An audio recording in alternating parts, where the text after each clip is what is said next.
Once upon a time, in a small village near the mountains, a boy named Imran was born. It was a stormy night.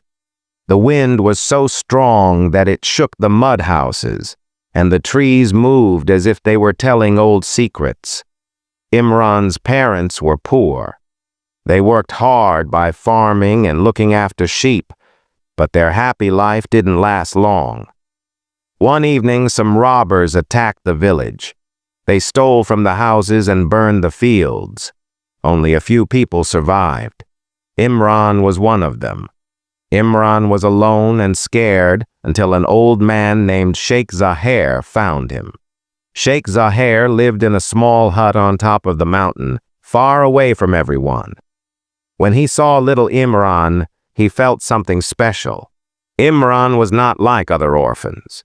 There was a hidden strength and willpower in his sad eyes. Sheikh Zahir took Imran to his small hut. Inside, there was a warm fire, simple bedding, and many old books that Imran couldn't understand yet. Imran grew up among the rocks and valleys. Sheikh Zahir taught him how to live in the wild. He showed him how to follow animal tracks, how to listen to the wind to know when the weather would change, and how to find which plants were helpful and which were poisonous. Every day, Imran looked after the sheep, running over the hills. At night, he slept under the shining stars. He didn't know that this quiet life was just the beginning. A big storm was waiting for him. A storm that would change his life forever.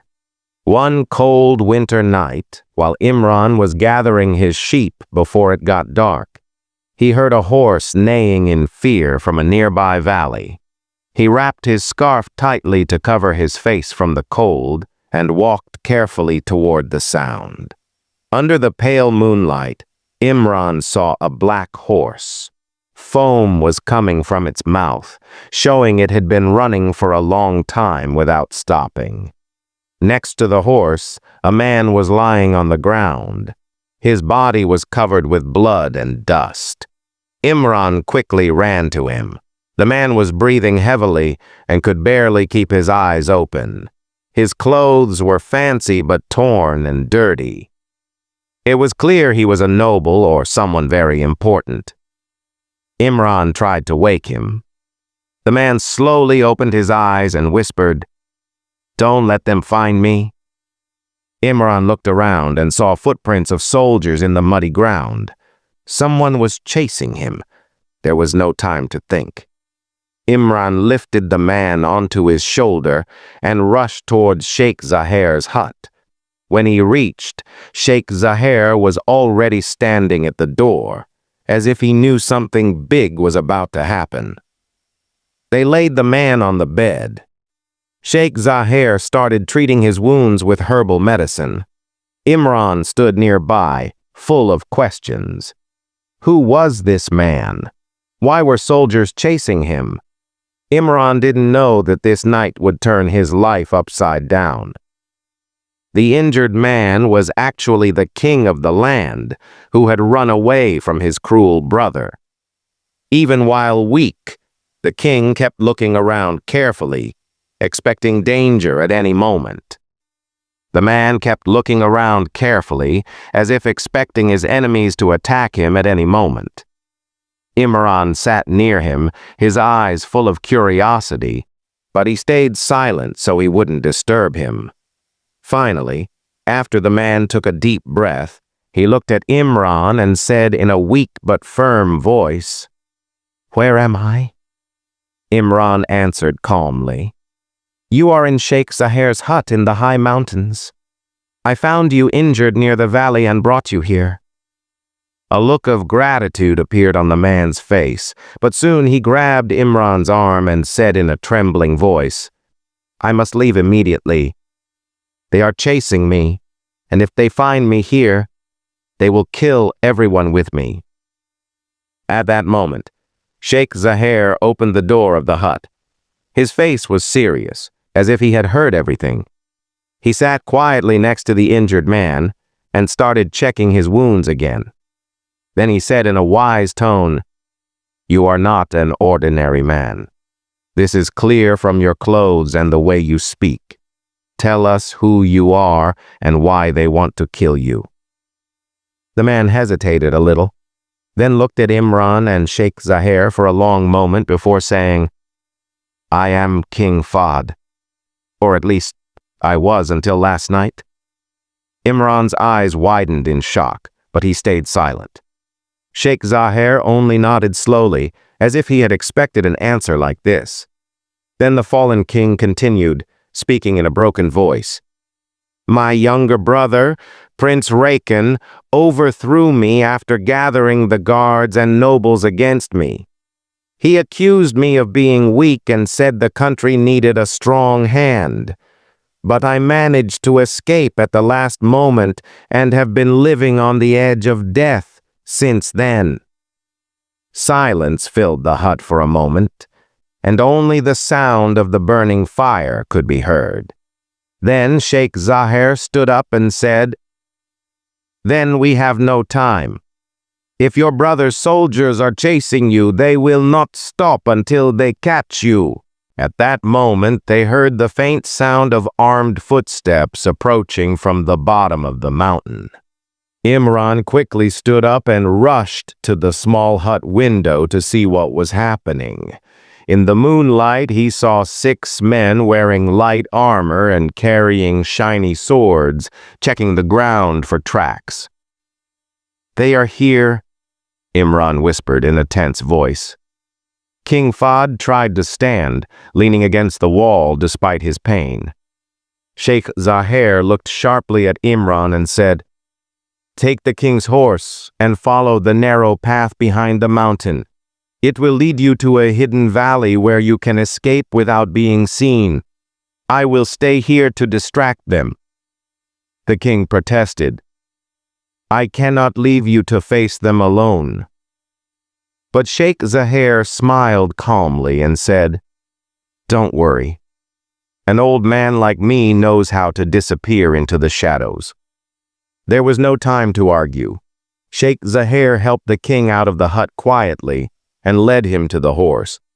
As soon as the king climbed onto it with difficulty, Imran jumped behind him, and together they rode quickly towards freedom. They rushed along the rough path behind the mountain, leaving behind Sheikh Zahir's hut, while the soldiers were getting closer and closer. The cold air was stinging their faces, and the sound of the horses' hooves echoed through the silent valley. Imran didn't know where this journey would take them, but he knew one thing for sure. His life would never be the same after this night.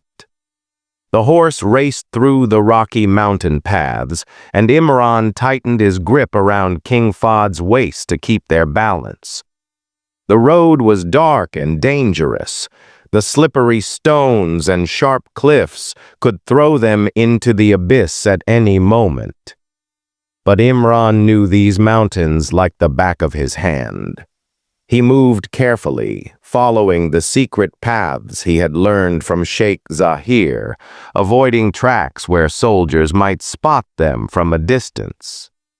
After an hour of continuous riding, they reached a hidden valley between the mountains, where there was a small cave that shepherds sometimes used to hide from storms. Imran got off the horse and helped the king down, as the man was tired and in pain, and his wound had started bleeding again.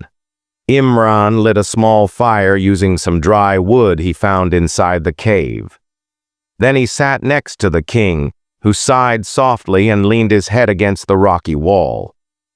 Imran looked at the man who was once the king of the country, and now was a fugitive looking for shelter. "And what now?" Imran asked in a low voice. The king looked at him with gratitude and said, "The road ahead is long. I cannot return to the capital alone, but it is the only place where I can reclaim my throne. There are still loyal men there, but they need a sign, proof that I am still alive."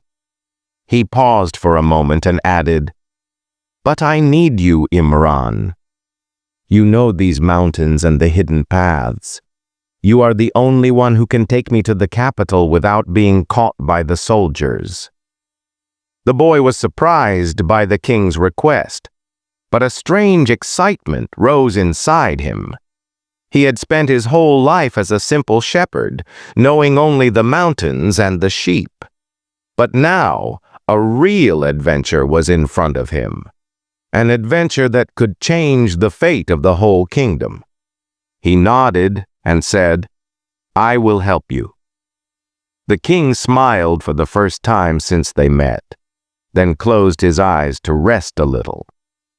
Imran, however, stayed awake, watching the fire. Looking at the burning fire in front of him, Imran wondered what the coming days would bring.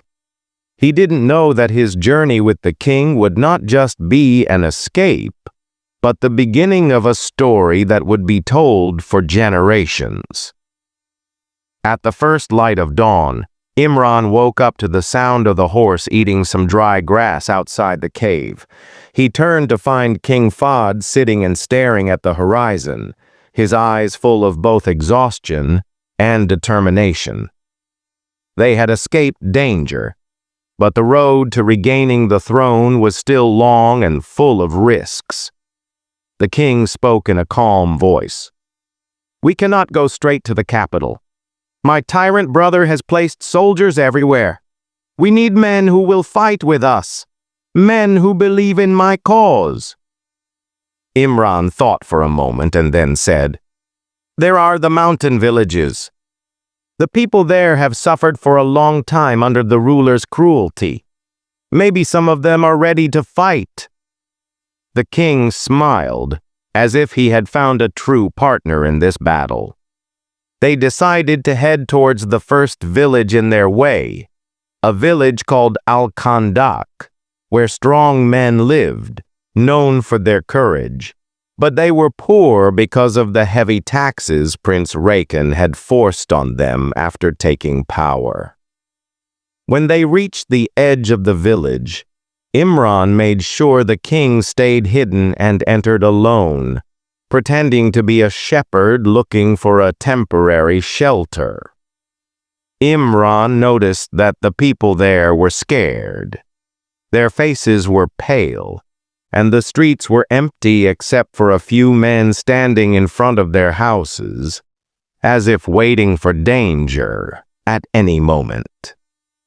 In the center of the village, there was a strong man with a thick beard and a scar on his right cheek, sitting outside his home sharpening an old sword. Imran approached him carefully and asked, "Is this the village of Al-Khandak?"